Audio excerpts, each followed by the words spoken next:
চোখের সামনেই এই নির্মম বাস্তবতা যেন হৃদয়কেও নাড়িয়ে দেয়। একসাথে বাবা, মা ও বড় ভাইকে হারিয়ে নির্বাক বাপ্পি ও নিহান। মাত্র কয়েক ঘন্টার ব্যবধানে যেন দুনিয়াটাই তাদের অন্ধকার হয়ে গেল সবকিছু ওলটপালট। প্রিয় 3 মুখ, প্রিয় 3 মানুষ না ফেরার দেশে চলে গেছে। তাদের জন্যই হাত উঁচু করে আল্লাহর দরবারে শেষ জানাজার সময় দোয়া চাচ্ছে, শেষ দাফনের সময় দোয়া চাচ্ছে তার ছোট 2 ছেলে বাপ্পি ও নিহান। পরিবার এভাবে প্রিয়জনদের হারানো যেন কোনোভাবেই মেনে নিতে পারছে না। পরিবারও ভেঙে পড়েছে। জানা যায় বাপ্পি এবং নিহানের বাবা মা তার বড় ভাইকে ডাক্তার দেখানোর জন্য ঢাকার উদ্দেশ্যে রওনা দেয়। প্রতিবেশী এক চাচা রফিকুল ইসলাম তাদের পরামর্শ দেয় ঢাকায় যে যেন তাদের প্রতিবন্ধী সন্তানকে ভালো ডাক্তার দেখায়। বাবা প্রবাসী, সে তার সন্তানকে নিয়ে যায় ঢাকায় ডাক্তার দেখানোর জন্য। প্রতিবেশী চাচা সেই পরামর্শ মতে ওঠে সেখানকার এক হোটেলে এবং প্রতিবেশী চাচাই তাদের রাতের খাবারের ব্যবস্থা করে। কিন্তু খাবার খাওয়ার পরেই যেন ঘটে গেল এই অপ্রত্যাশিত ঘটনা। জানা যায় প্রতিবেশী চাচা সেই রফিকুল ইসলামের পাঠানো খাবার খেয়েই যেন সেই 3 জন অসুস্থ হয়ে পড়ে। বারবার বমি এবং পাতলা পায়খানা হতে থাকে। এ সময় সেই চাচাকে ফোন করা হয়। তারা এই খাবার খেয়ে অসুস্থ হয়ে পড়েছে, তাদের দ্রুতই হাসপাতালে নিতে হবে।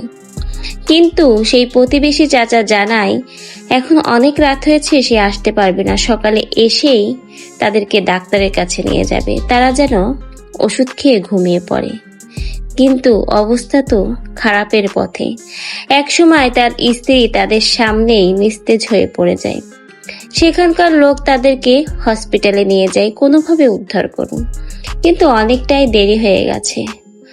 তখন ডাক্তার জানায় তাদের স্ত্রী অনেক আগেই দুনিয়ার মায়া ত্যাগ করে চলে গেছে এবং এরপরে প্রতিবন্ধী বড় ভাই এবং প্রবাসী স্বামীও দুনিয়ার মায়া ত্যাগ করে বাপ্পি ও নিহানকে একা করে চলে গেছে না ফেরার দেশে।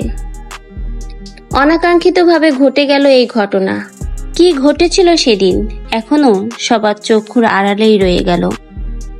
জানা যায় প্রবাসী মনির হোসেন তাদের ঢাকার বাড়িগাড়ির সব দায়িত্বই দিয়ে গিয়েছিল এই প্রতিবেশী চাচার কাছে, কিন্তু মাঝে মধ্যেই তার সাথে টাকা লেনদেন নিয়ে নানা ধরনের সমস্যা হতো।